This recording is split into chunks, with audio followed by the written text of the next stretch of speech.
మన తొలి వెలుగు ప్రేక్షకులు అందరికీ నమస్తే. పెళ్లి చేసుకుంటావా సస్తవా, పెళ్ళాడతావా సస్తవా అని పేపర్కి వచ్చింది. బీహార్లో మళ్ళీ పెరుగుతున్న బలవంతపు వివాహాలు. చదువుకున్న ఉద్యోగాలు చేస్తున్న యువకులను ఎత్తుకెళ్ళి తలకు తుపాకీ పెట్టి గురిపెట్టి పెళ్లి చేసే ట్రెండ్ జరుగుతుందంటున్నా. ఎవరైతే చదువుకున్న వాళ్ళు ఉన్నారో, ఎవరైతే ఉద్యోగాలు చేస్తారో, ఎవరైతే జరంత ఆర్థికంగా ఉన్నారో వాళ్ళని ఎత్తుకపోయి అమ్మాయి నచ్చితే చాలు. అమ్మాయి అబ్బాయి కాదు, అబ్బాయే అమ్మాయికి నాకు పలానా పిల్లగాడు నచ్చిండు నాయన అన్న అని చెప్పిరే అనుకో, చక్కగా ఎత్తుకపోతారంట. చక్కగా ఎత్తుకపోయి చుట్టూ తుపాకులు పెడతారంట. చుట్టూ తుపాకులు పెట్టి పుస్తక కడతావా కట్టవా. ఇంకా కొంతమందికి అంట సొయ్యి కూడా ఉండదంట, మత్తిస్తారంట. మత్తిచ్చి ఆడి కొనబోయి పెళ్లి పందిలో కూసబెడతారంట. పూలదండ వేసేటప్పుడు ఈయన మత్తులు సొయ్యిదా పీల ఉంటే పక్కపట్టు ఆయన 2 చేతులు పట్టుకొని అమ్మాయి మెల్ల తాళేస్తారంట. ఆమె మెల్ల తాళే ఏమంటారు పూలదండ వేస్తే లగ్గం అయిపోయినట్టే.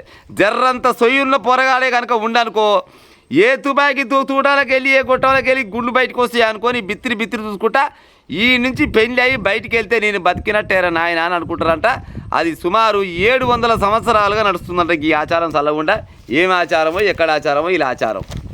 పెళ్ళాడతావా సస్తావా. బీహార్లో మళ్ళీ పెరుగుతున్న బలవంతపు వివాహాలు.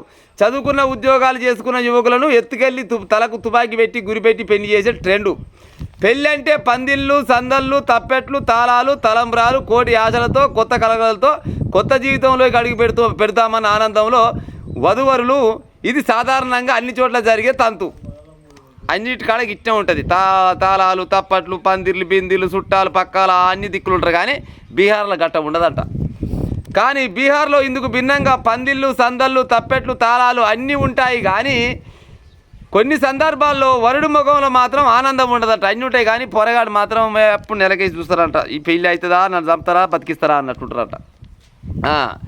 చుట్టూ నిలబడిన వ్యక్తుల చేతుల్లో తుపాకీ కొట్టాల నుంచి ఏ క్షణంలో తూటాలు దూసుకొస్తాయో అన్న ఆందోళనలో మాత్రమే కనిపిస్తుంది.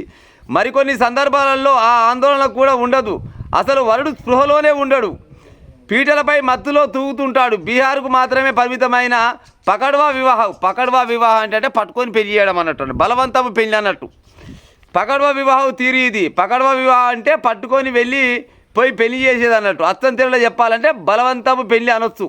ఇలాంటి ఒక పెళ్లికి సంబంధించిన చిన్న వీడియో సోషల్ మీడియాలో ఇటీవలి కాలంలో బాగా వైరల్ అయ్యింది. పోలీసు కొలువు కోసం శ్రద్ధగా అభ్యాసం చేస్తున్న నితీష్ కుమార్ అనే కుర్రాన్ని కిడ్నాప్ చేసి అతడికి మత్తు ఇచ్చి పెళ్లిపీటలపై కూర్చోబెట్టి పెళ్లి చేశారు.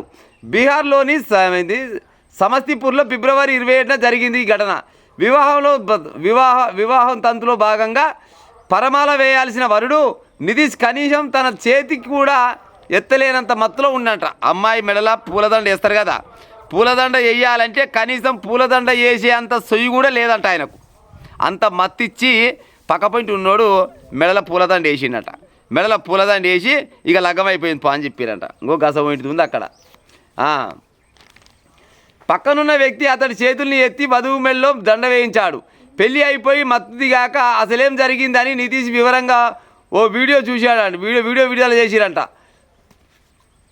ఆ రోజు తాను గ్రంథాలయానికి వెళ్తుండగా కొంతమంది వ్యక్తులు వచ్చి తనను బలవంతంగా పట్టుకెళ్ళి కొట్టి మత్తు ఇచ్చి మోర్వాలోని ఒక ఆలయానికి తీసుకెళ్లారు. అక్కడ శంకర్రాయ్ అనే ఆయన కుమార్తె లక్ష్మీకుమారికి ఇచ్చి పెళ్లి చేశారని పేర్కొన్నారు. పెళ్ళైన తర్వాత తనను వారి ఇంట్లోనే ఓ గదిలో ఉంచి తాళం వేశారని చెప్పారు. ఈ వీడియో వైరల్ అవ్వడంతో పోలీసులు స్పందించి అతన్ని సురక్షితంగా వారి చెర నుండి విడిపించారు. నిరుడు నవంబర్ నెలాఖరులో బీహార్లో ఒక స్కూల్లో టీచర్ తలకు ఇలాగే తుపాకీ గురిపెట్టి బలవంతంగా పెళ్లి చేసిన వార్త బాగా వైరల్ అయింది. నాడు ఆ స్కూల్ టీచర్ తన కూతుర్ని ఇచ్చి పెళ్లి చేసి మామగారు కూడా 25 ఏళ్ల క్రితం తరహాలో బలవంతపు పెళ్లి చేసిండనే బాధితుడు. బీహార్లో చాలా కాలంగా ఉన్న పకడ్వా బలవంతపు వివాహం అయిందంట. తలకు గురిపెట్టి పెళ్లి చేస్తే అప్పట్లో ఆయన హైకోర్టులో కూడా కేసు వేసిందంట. చూడు కథ. పెళ్లి కావాలంటే పిల్లగాడు నచ్చాలి. కానీ బీహార్లో మాత్రం పిల్ల నచ్చితే చాలు. పిల్లగానికి అన్ని అందాల ఉండి, ఉద్యోగం ఉండి, చదువు సంధ్యలు ఉండి, జరంత ఆస్తిపాస్తులు ఉంటే ఇక ఆయన పని అయినట్టేనట. చుట్టూ తుపాకులు పెట్టుకొని ఏ తుపాకులకు వెళ్ళి తూటా వెళ్తుందో ఎవ్వరికి తెలియదంట. అందుకోసమనే నోరు మూసుకొని పుస్తకడతారంట. మరి కాపురం చేస్తారా లేకపోతే పత్తలే కూడా బిగుతారా మనకు తెలియదు. కానీ గిసోటి ఆచారం వాయా మీ బీహార్లో ఉండే ఉపాయం చేయరు, కానీ ఆ ఆచారాన్ని కాస్త ఇక్కడ తీసుకొచ్చి ఉపాయం చేయకూరి ఉంటాం మరి ఇక.